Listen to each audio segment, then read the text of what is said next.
«¡No me toques!», me gritó mi propia nieta, y sentí como si esas 3 palabras me atravesaran el pecho con un cuchillo frío. Me había apartado con un empujón, como si yo fuera un desconocido que quería hacerle daño, y no su abuelo que la había cargado en brazos cuando era un bebé, y le cantaba para que se durmiera.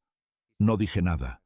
Me quedé inmóvil, con la mano suspendida en el aire, y un silencio denso que me ahogaba.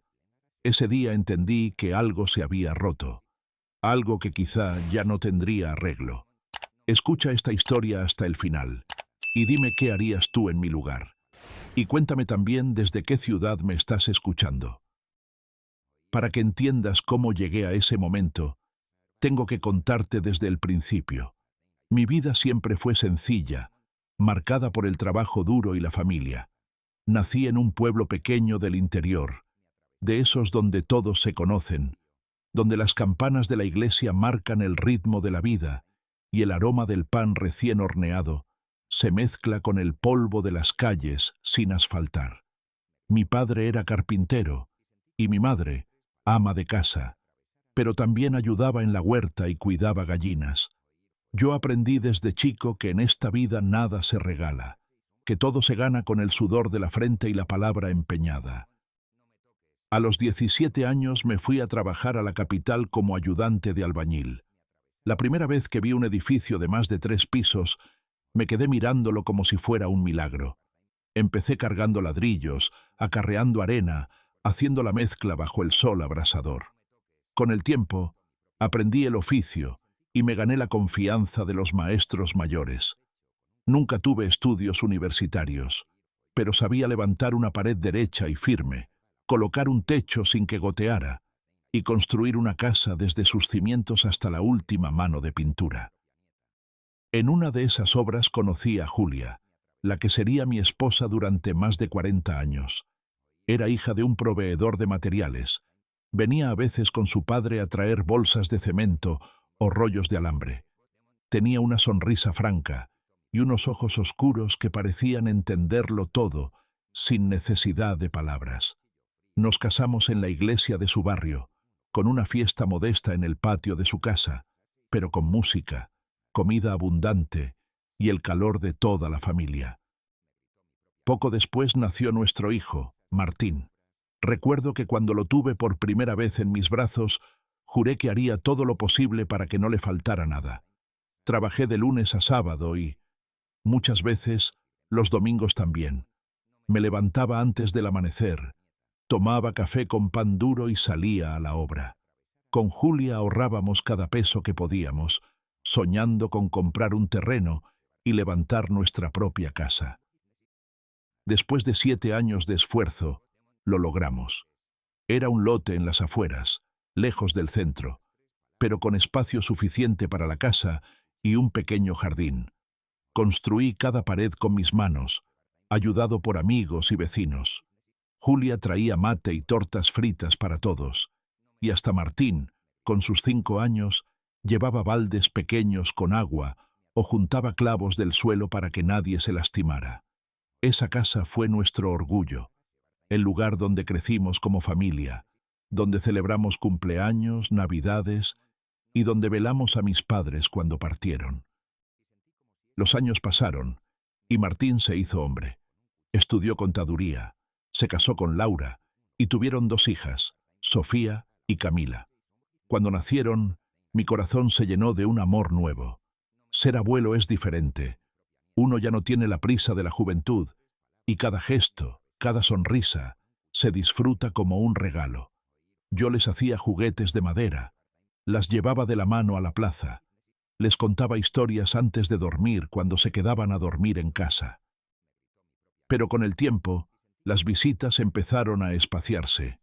Primero venían cada fin de semana, luego cada 15 días, y después solo en ocasiones especiales. Yo trataba de no molestar, pensaba que Martín tenía sus ocupaciones y que Laura se encargaba de muchas cosas. Sin embargo, comencé a notar miradas frías, comentarios cortantes, una distancia que no entendía.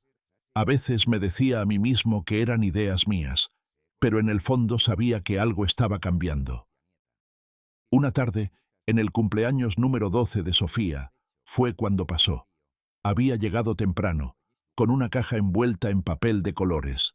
Dentro había un atril de madera que había hecho yo mismo, sabiendo que le encantaba dibujar. Entré al patio donde estaban los chicos jugando y me acerqué para saludarla. Cuando levanté la mano para acariciarle la cabeza, me apartó de un empujón y me gritó, con los ojos llenos de algo que no supe descifrar: «¡No me toques!».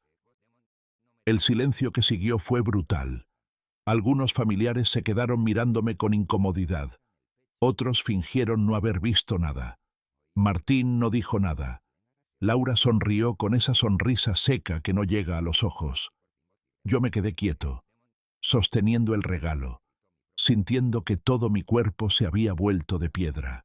No dije una palabra. Me di media vuelta y me fui a sentar solo, mirando cómo soplaba las velas mientras yo trataba de entender qué había pasado. No lo supe ese día, ni las semanas siguientes. Lo único que sabía era que algo dentro de mí se había quebrado, y que esa herida no iba a cerrarse fácilmente. Lo que no imaginaba era que, tiempo después, en una sala llena de gente y con un documento sobre la mesa, esas 3 palabras volverían a mí con una fuerza que haría temblar hasta los cimientos de mi vida. Esa noche, cuando volví a mi casa, me senté en la cocina con la luz apagada, dejando que solo la claridad que entraba por la ventana iluminara la mesa. El atril de madera que le había llevado a Sofía estaba sobre mis rodillas, aún envuelto. No tuve valor de dejarlo en la fiesta después de lo que había pasado. Sentía un peso en el pecho, no de rabia, sino de algo peor: decepción. Era como si todas las horas que había pasado cortando, lijando y barnizando esa madera se hubieran vuelto inútiles de golpe. Me quedé así, escuchando el tic-tac del reloj de pared, hasta que el café que había hecho se enfrió sin que lo tocara. No quise llamar a Martín para hablar de lo que había pasado, no porque me faltara coraje, sino porque ya intuía lo que iba a escuchar. Excusas. Son cosas de chicos. No lo dijo en serio. No exageres, papá. Frases que no curan, sino que profundizan la herida. Así que opté por el silencio, aunque ese silencio se me pegó a la piel como una camisa mojada. Los días siguientes pasaron lentos. Salía a barrer la vereda. Me cruzaba con vecinos que me saludaban con un «Buen día, don Julián», porque ese es mi nombre, Julián Herrera. Y yo respondía con una sonrisa que no llegaba a los ojos. Trataba de mantenerme ocupado. Arreglaba la cerca del jardín, pintaba la puerta del garaje, cambiaba una teja rota, pero siempre, sin importar lo que hiciera, mi mente volvía a esa voz diciendo: «No me toques», y a la forma en que me apartó como si yo fuera un extraño. Un domingo por la tarde, Martín apareció solo, sin Laura ni las niñas. Venía con las manos en los bolsillos y la mirada baja. Se sentó frente a mí en la cocina, y sin que yo preguntara, empezó: «Papá, lo del cumpleaños. Sofía estaba de mal humor. Había tenido un problema con unas amigas y...». Lo dejé hablar, pero en mi cabeza pensaba que no era cuestión de mal humor. No era un empujón por accidente, ni una palabra dicha sin pensar. Había algo detrás, una enseñanza, un comentario que ella había escuchado y repetido sin entender del todo. Y eso, aunque no lo decía, olía a Laura. Porque yo conocía a mi nuera. Desde el primer día que Martín me la presentó, supe que no sería fácil. Era educada, sí, pero siempre con esa frialdad que te deja claro que no quiere acercarse más de lo necesario. Al principio lo acepté, pensando que el tiempo traería confianza, pero lo que trajo fueron distancias, pequeños gestos, palabras medidas, invitaciones que nunca llegaban, y las niñas, que al principio corrían a mis brazos, empezaron a saludarme desde lejos, como si hubiera una barrera invisible entre nosotros. Esa barrera se fue levantando ladrillo a ladrillo. Comentarios sobre que mi casa estaba anticuada, sobre que los juguetes que hacía eran muy rústicos, sobre que no entendía las necesidades de esta generación, y yo me callaba, porque pensaba que lo más importante era no perder el contacto con mis nietas, aunque tuviera que tragarme el orgullo. Pero después de ese cumpleaños, algo cambió en mí. Unos días más tarde, mientras tomaba mate en el patio, llegó mi compadre Eliseo, un viejo amigo con el que había trabajado en muchas obras. «Julián, vos estás raro. ¿Qué te pasa?», me preguntó. Y ahí, sin darme cuenta, le conté todo. Él se quedó callado un rato, y luego me dijo algo que me quedó dando vueltas. «Vos siempre diste todo por los tuyos, pero parece que no todos lo valoran. Tené cuidado, que cuando uno se acostumbra a recibir, cree que es obligación y no un regalo». Esa frase me quedó retumbando en la cabeza. Empecé a ver con otros ojos muchas cosas.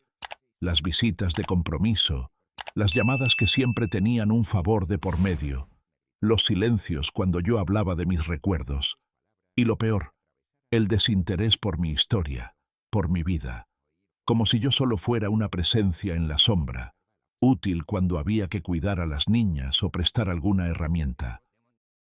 Fue entonces cuando recordé algo que casi nunca mencionaba: el terreno que había heredado de mi padre, en las afueras del pueblo, y que nunca había vendido. Era un buen pedazo de tierra, con frutales viejos y una casita pequeña. Lo tenía ahí, tranquilo, sin molestar a nadie, como un as bajo la manga que no pensaba usar, hasta que empecé a sentir que tal vez, algún día, podría necesitarlo para algo más que plantar naranjas. No sabía aún que ese algo más llegaría antes de lo que imaginaba, ni que vendría envuelto en sonrisas falsas y palabras suaves, pero con un filo capaz de cortar más hondo que cualquier cuchillo. Pasaron unas semanas, y como si nada hubiera ocurrido en aquel cumpleaños, las visitas se retomaron, pero con un tono diferente. Ya no eran esas llegadas espontáneas de antes. Ahora Martín siempre avisaba antes, y cuando lo hacía, casi siempre venía acompañado de algún pedido. «Papá, ¿podrías prestarme la camioneta para el fin de semana? Papá, Laura dice que si podés cuidar a las chicas porque tiene una reunión importante. Papá, ¿tendrás algo de pintura para retocar la pieza de las nenas?» Y yo, aunque por dentro me dolía, seguía diciendo que sí, porque pensaba que si me negaba, las vería todavía menos. Pero lo que más me empezó a llamar la atención fue la manera en que Laura se mostraba, extrañamente amable.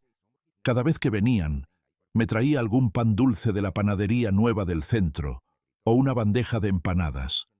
Me preguntaba por mi salud, por la casa, y hasta se ofrecía a ayudarme con los papeles del terreno que había heredado de mi padre. Esa última vez que lo mencionó, me sonrió de una forma que no me gustó nada, como si supiera más de lo que yo creía. Fue en una de esas tardes de mate y conversación forzada cuando salió el tema de que la casa quizás necesitaba algunas reformas.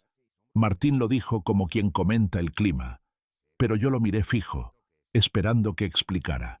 «Vos sabés, papá, que la casa es linda, pero está vieja, y con un par de cambios podría valer mucho más». Antes de que yo respondiera, Laura agregó: «Y podríamos hacerlo nosotros, para que no tengas que gastar en albañiles.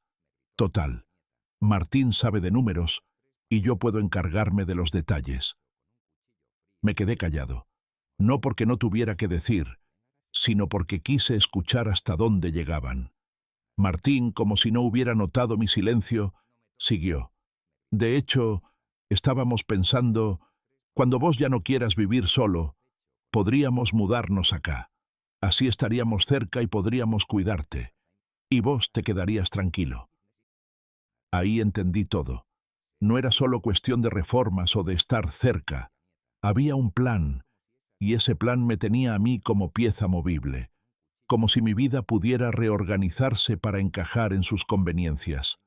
Recordé las palabras de Eliseo, y sentí que algo en mí se empezaba a endurecer. A partir de ese día, empecé a observarlos de otra manera. Noté cómo Laura recorría la casa con la mirada, evaluando rincones, imaginando cambios. Cómo Martín se quedaba mirando el viejo ropero de madera que había hecho con mi padre, o las herramientas colgadas en el taller. Y lo más triste, cómo Sofía y Camila, mis nietas, parecían cada vez más ajenas, hablando entre ellas de cosas que yo no entendía, sin incluirme. Una tarde, mientras ordenaba el taller, encontré una caja vieja con fotos y papeles. Entre ellos estaba el título de propiedad del terreno heredado, doblado y amarillento. Lo miré largo rato y lo guardé en un sobre nuevo. Ese terreno era mío, y siempre lo había visto como algo secundario. Pero esa noche me fui a dormir con la certeza de que podía convertirse en mi carta más fuerte si las cosas se torcían. Y se torcieron. Un mes después, Martín vino con una propuesta muy seria. Me dijo que había visto una oportunidad de inversión, vender el terreno, usar una parte para modernizar mi casa y otra para asegurar mi futuro. Lo escuché sin interrumpirlo, viendo cómo hablaba con la misma voz con la que yo lo había escuchado, de niño. Inventar excusas para justificar una travesura. Solo que ahora no se trataba de un florero roto o de llegar tarde a casa. Ahora hablaba de mi hogar, de mis bienes, de mi vida. Le dije que lo pensaría, pero en realidad ya tenía la decisión tomada. No iba a vender nada. No iba a entregar lo que mi padre me había dejado y lo que yo había cuidado durante décadas. No iba a ceder a esa amabilidad calculada que solo buscaba abrir la puerta para quedarse con todo. Lo que no sabía Martín era que, mientras él y Laura pensaban que yo era un viejo confiado y sin malicia, yo ya había empezado a mover mis propias piezas, y aunque aún no tenía claro cuál sería el desenlace, sí sabía que no permitiría que me arrinconaran en mi propia vida. Lo que vino después fue el momento en que su amabilidad se convirtió en insistencia y su insistencia en presión abierta. Y ahí, créeme, fue cuando mi paciencia empezó a agotarse de verdad. La presión empezó de manera sutil, como una llovizna que parece inofensiva, pero que, con los días, termina empapando hasta los huesos. Al principio eran comentarios al pasar. Papá, vos ya no deberías estar subiendo a la escalera para limpiar las canaletas. No conviene que vivas solo tan lejos del centro. Si estuvieras con nosotros, las chicas te verían más seguido. Después, las frases se volvieron más directas. Sería más seguro que te vinieras a vivir a un departamento y dejaras esta casa para que no se deteriore. No tiene sentido que tengas ese terreno vacío, papá. Podríamos sacarle provecho ahora. Yo escuchaba todo con calma, pero por dentro me hervía la sangre. No era solo lo que decían, sino el tono en que lo decían. Ya no era preocupación, era un discurso armado, repetido, como si lo hubieran ensayado. Laura, sobre todo, tenía esa manera de hablar que disfrazaba la exigencia de consejo amable. Julián, vos sabés que te queremos mucho y que lo mejor para vos es estar acompañado. No te estamos pidiendo nada para nosotros, es por tu bien. Y ahí, justo en ese por tu bien, me daban ganas de responderle que mi bien lo había construido yo solo, con estas manos, y que no necesitaba que nadie viniera a explicarme cómo vivirlo. Pero me callaba y observaba, y cada vez que ellos se iban, yo me quedaba mirando la casa y el terreno, repasando mentalmente cada ladrillo, cada mueble, cada árbol plantado con paciencia. Sabía que, si cedía una vez, ya no habría vuelta atrás. Una tarde de sábado, Martín llegó sin avisar, algo que hacía años no pasaba. Venía solo, sin Laura ni las chicas, pero traía un portafolios en la mano. Nos sentamos en la mesa de la cocina y después de hablar un par de minutos de cualquier cosa, abrió el portafolios y sacó unos papeles. Papá, quiero que mires esto. Es una propuesta que armamos con un amigo arquitecto. Modernizaríamos la casa, ampliaríamos la cocina, haríamos un quincho en el fondo. La idea es que vos te mudes mientras hacemos la obra y después, bueno, vemos cómo organizarnos. Me mostró dibujos, presupuestos, fotos de modelos inspiradores. Todo parecía muy profesional, muy pensado. Y yo, sin decirle que ya entendía perfectamente cuál era el objetivo final, le pedí que me dejara los papeles para revisarlos. Él sonrió, como si creyera que me había convencido.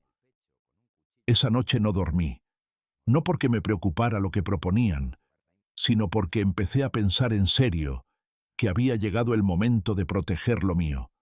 Y no me refiero solo a la casa o al terreno, sino a mi derecho de vivir donde y como yo quisiera, sin que me empujaran a un rincón por mi bien.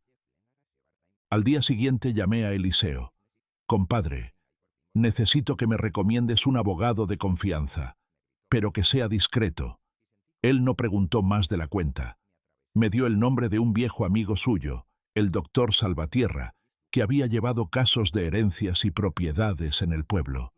Lo llamé ese mismo lunes y nos reunimos en su estudio, un lugar con olor a madera y papeles viejos, donde el tiempo parecía ir más despacio. Le conté todo, cómo mi hijo y mi nuera habían cambiado conmigo, lo que había pasado en el cumpleaños de Sofía, la insistencia por vender el terreno y modernizar la casa.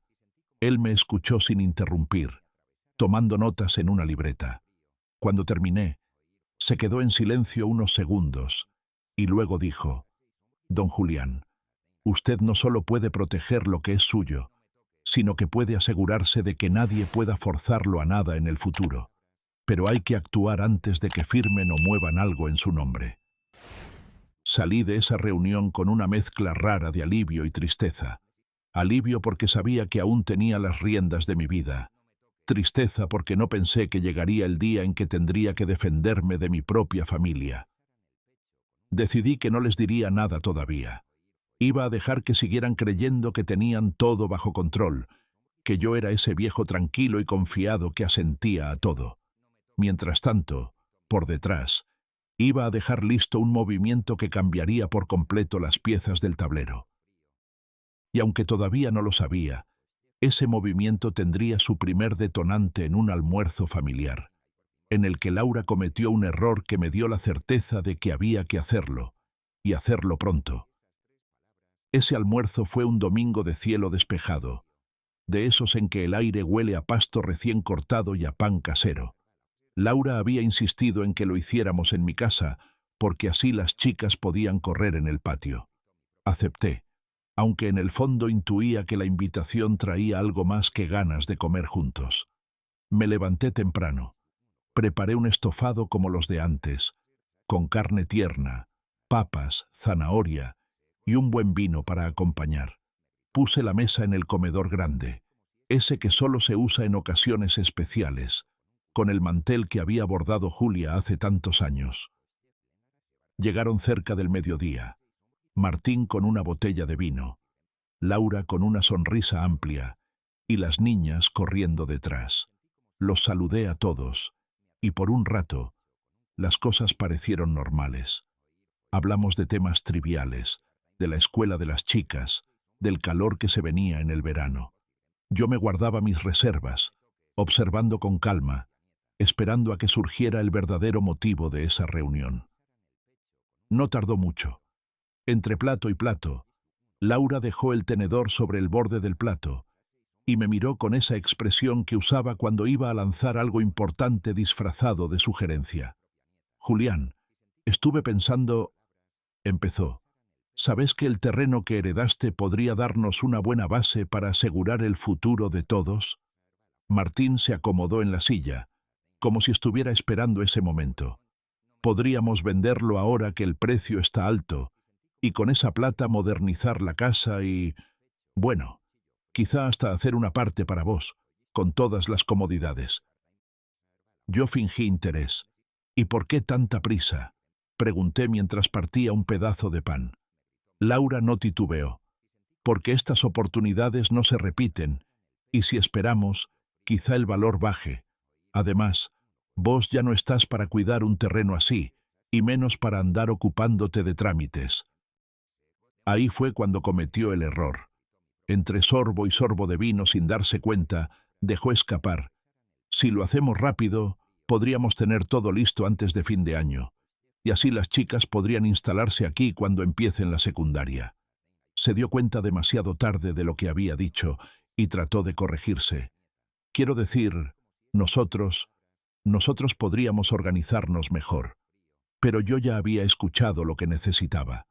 No solo querían la casa modernizada, sino que ya se estaban repartiendo el espacio como si fuera suyo.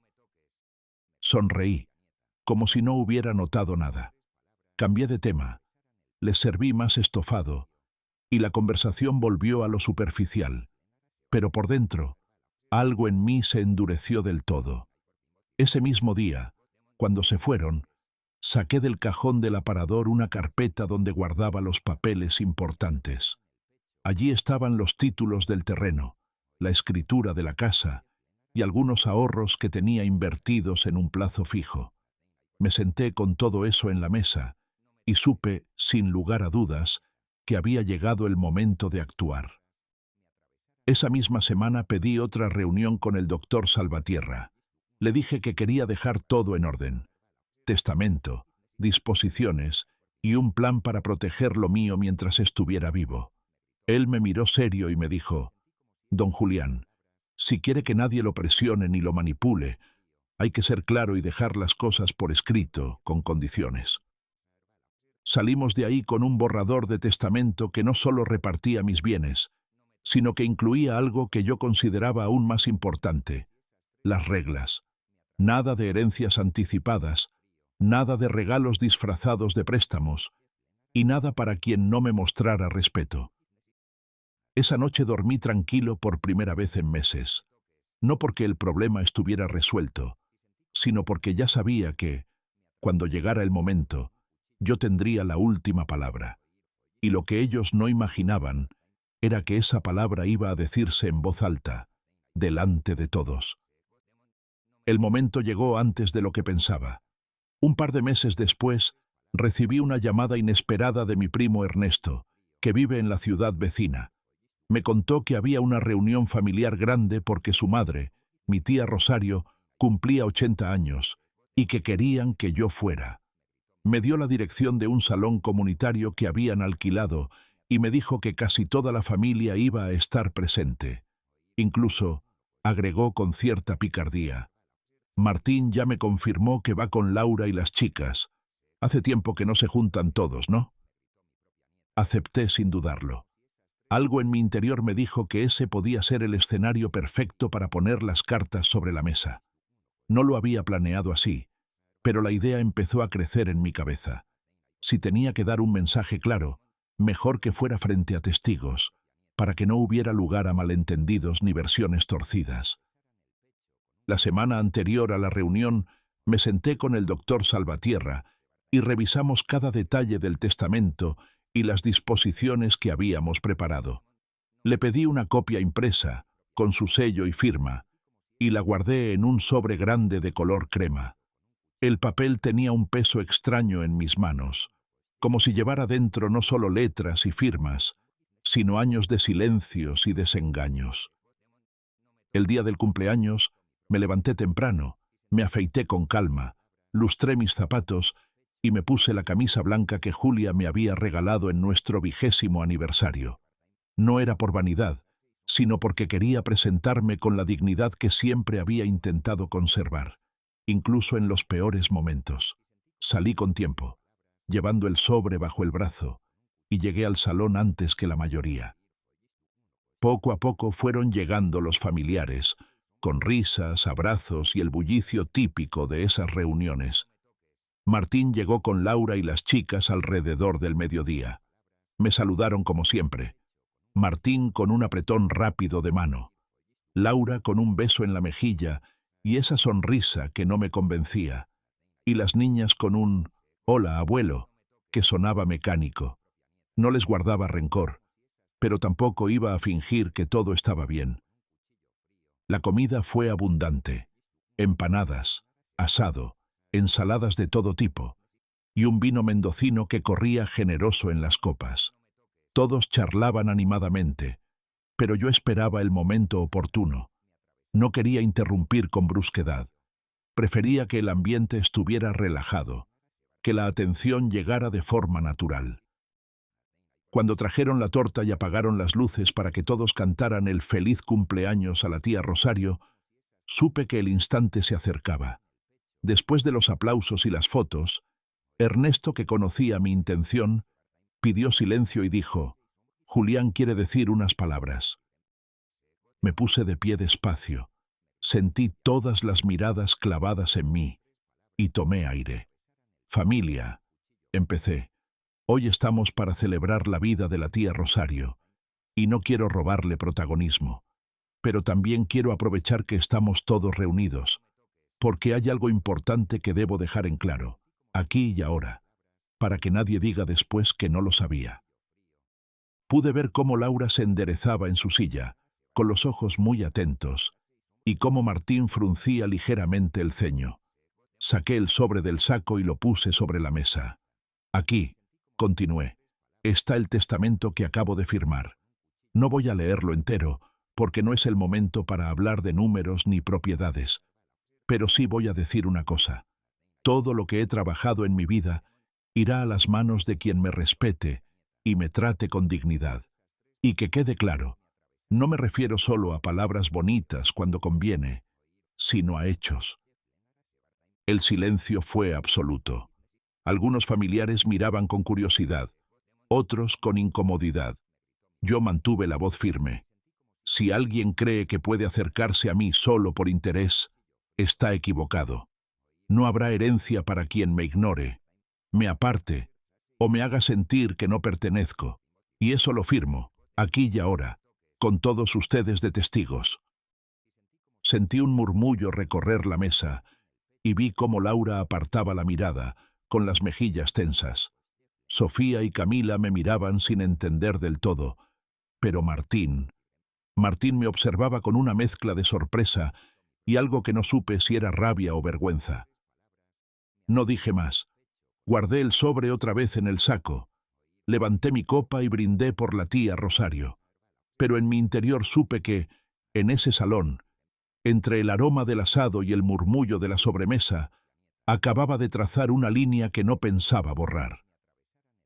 Lo que pasó después de ese día dejó claro que mis palabras habían llegado a donde tenían que llegar, aunque el efecto no fuera inmediato, ni mucho menos pacífico. Esa misma noche, cuando volví a casa, encontré 3 llamadas perdidas de Martín y un mensaje corto.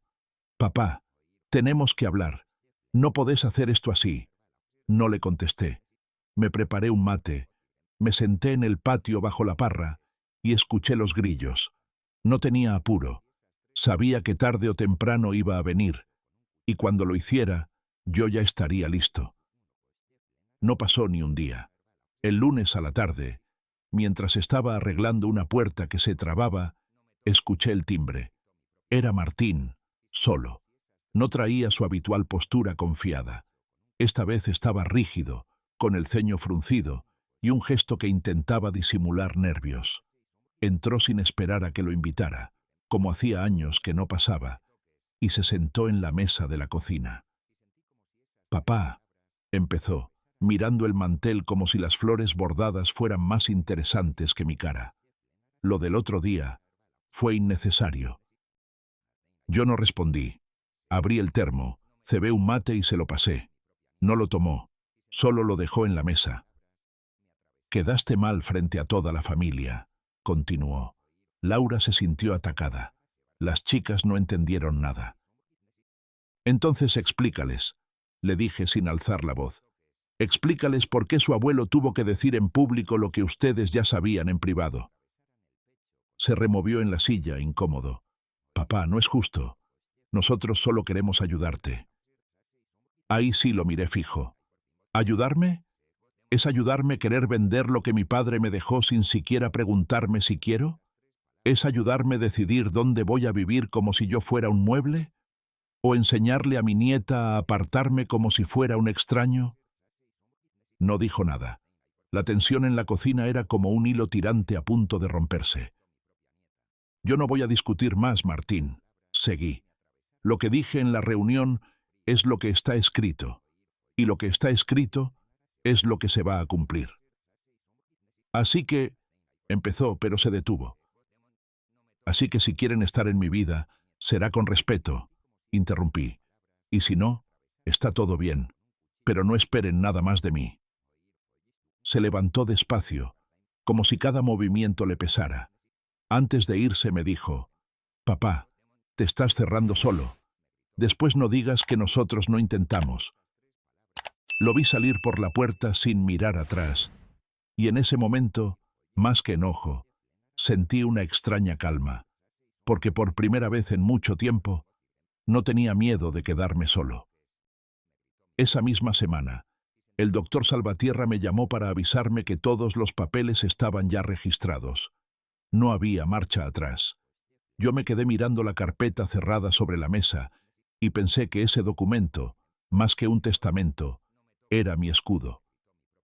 Lo que no esperaba era que, apenas un mes después, esa distancia con Martín y Laura se volviera todavía más profunda, por algo que no vino de mí, sino de mis nietas. Y ese, aunque doloroso, sería el golpe que confirmaría que había hecho lo correcto. Fue un sábado por la mañana cuando sonó el teléfono. Era la voz temblorosa de mi vecina Carmen, la que vive frente a la plaza. «Julián, no sé si te habrán dicho, pero vi algo que me dejó helada», me dijo, bajando el tono como si no quisiera que nadie más la oyera. «Tus nietas estaban en la plaza con unas amigas, y una de ellas dijo, dijo algo feo sobre vos». Me quedé callado, esperando que lo soltara.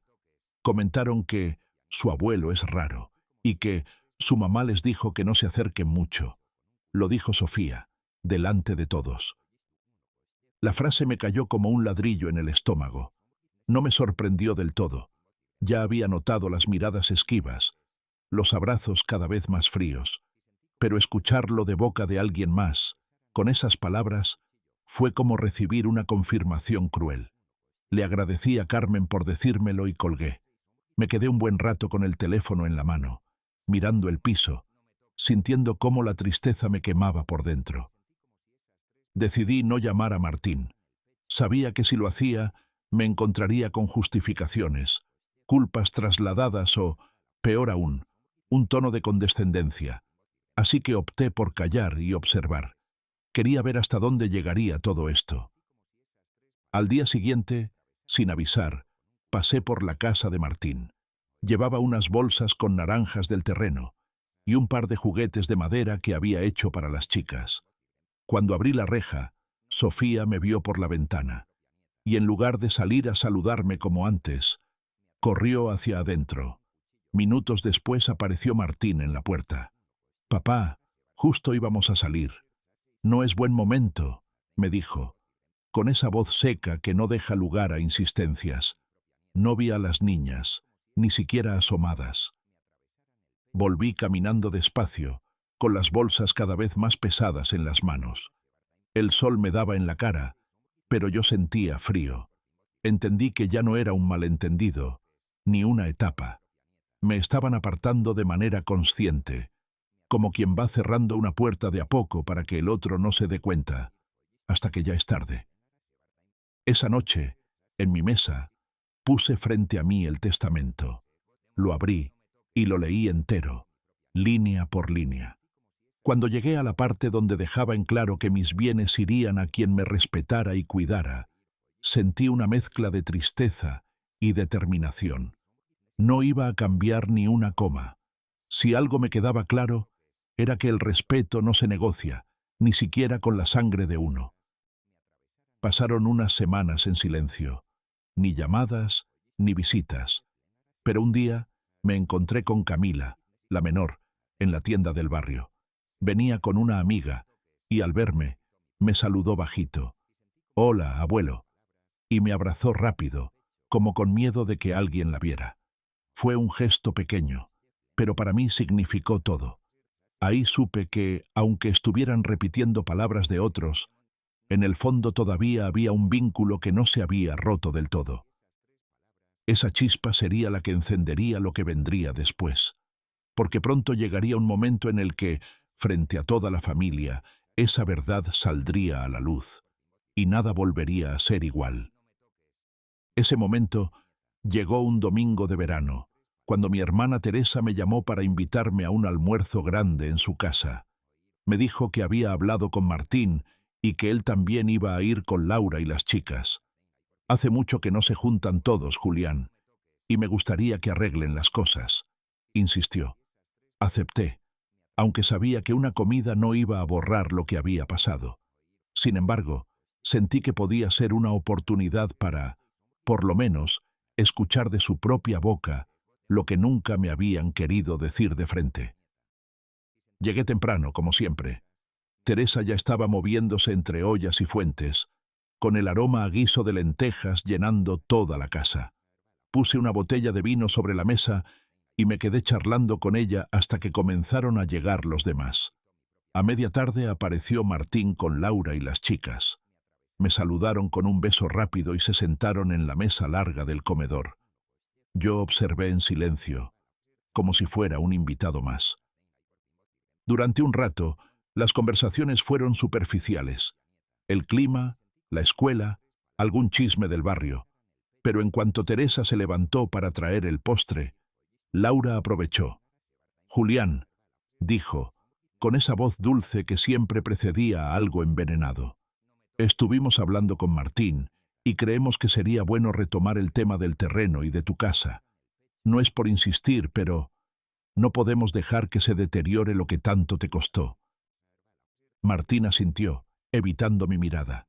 «Es por tu bien, papá. Queremos asegurarnos de que estés cómodo y cuidado». Yo me quedé mirándolos unos segundos antes de responder. «¿Y mis nietas?», pregunté de golpe. Laura parpadeó confundida. «¿Qué tienen que ver?». «Tienen que ver que las he visto cada vez menos, que ya no me abrazan como antes, que escucho lo que dicen en la plaza, y que, aunque no quieran reconocerlo, ustedes les han enseñado a verme como una carga». El silencio se volvió espeso. Camila bajó la cabeza. Sofía miró a su madre como buscando una señal. Martín abrió la boca para decir algo, pero lo interrumpí. «No necesito que me cuiden quitándome lo que es mío. No necesito que me acomoden en otro lado para que ustedes se instalen. Y no necesito escuchar más excusas disfrazadas de preocupación». Saqué de mi bolso una carpeta y la dejé sobre la mesa. «Aquí está mi testamento. No voy a leerlo, porque ya saben lo que dice, pero quiero que lo tengan presente. Lo que tengo irá a quien me respete, y no a quien me aparte. Y no lo digo por enojo, lo digo porque todavía me queda dignidad, y pienso conservarla hasta el último día». Sofía me miró, esta vez sin apartar la vista. No dijo nada, pero vi un destello en sus ojos, como si estuviera comprendiendo algo que no le habían contado. Laura apretó los labios. Martín se reclinó en la silla, derrotado. Teresa volvió con el postre sin saber que en esos minutos el almuerzo había cambiado de tono para siempre. Y mientras servía los platos, yo supe que esa conversación, lejos de cerrar heridas, estaba apenas empezando a mostrar el verdadero fondo de la historia. El resto de la tarde fue incómodo. Las conversaciones se fragmentaban, los silencios se alargaban. Yo me limité a comer en calma, sin forzar sonrisas ni buscar la mirada de nadie. Cuando el almuerzo terminó y los invitados empezaron a irse, Martín se me acercó. No traía reproches ni discursos, solo un gesto cansado. «Papá», dijo, y ahí se quedó, como si no supiera qué más decir. «Martín, ya está todo dicho», le respondí. «Lo que pasó no se borra, pero todavía hay tiempo de demostrar que uno vale más que sus errores. No conmigo, sino con tus hijas. Ellas todavía pueden aprender lo que es el respeto». No me contestó. Me dio un apretón de manos y se fue con Laura y las chicas. Antes de subir al auto, Camila se volvió y me sonrió. Ese gesto me alcanzó para saber que no todo estaba perdido. En los meses que siguieron, La distancia con ellos se mantuvo, pero yo encontré paz en otras cosas. Pasaba mis mañanas en el terreno, cuidando los frutales, podando, plantando nuevas semillas. Los fines de semana me reunía con viejos amigos en la plaza del pueblo para jugar a las cartas y compartir historias. Y de vez en cuando recibía la visita de Camila, que venía sola en bicicleta y se quedaba un rato charlando conmigo en el patio. Nunca le pregunté por qué no venía con su hermana, pero en su forma de mirarme supe que quería estar ahí por decisión propia. Cuando finalmente llegó el momento de leer oficialmente el testamento, lo hice en el despacho del doctor Salvatierra, con todos los implicados presentes. No me tembló la voz cuando se leyeron las condiciones, ni cuando vieron que sus nombres no estaban donde esperaban. Vi gestos de sorpresa, de enojo, de incredulidad, pero no dije nada más. No hacía falta. Las decisiones que uno toma con el corazón firme no necesitan defensa. Hoy, mirando atrás, sé que hice lo correcto. Perdí una cercanía que ya estaba desgastada, pero gané algo mucho más valioso: la tranquilidad de saber que no dejé que me quitaran lo que era mío, ni que me faltaran al respeto sin consecuencias. Y también aprendí que la familia no siempre es la que lleva tu sangre, sino la que te cuida, te escucha y te valora. Si has llegado hasta el final de esta historia, quiero que me dejes en los comentarios desde qué ciudad me estás escuchando. Dale me gusta a este video si crees que nadie debería perder su dignidad, y suscríbete si lo viste hasta el final, para seguir escuchando historias reales como esta.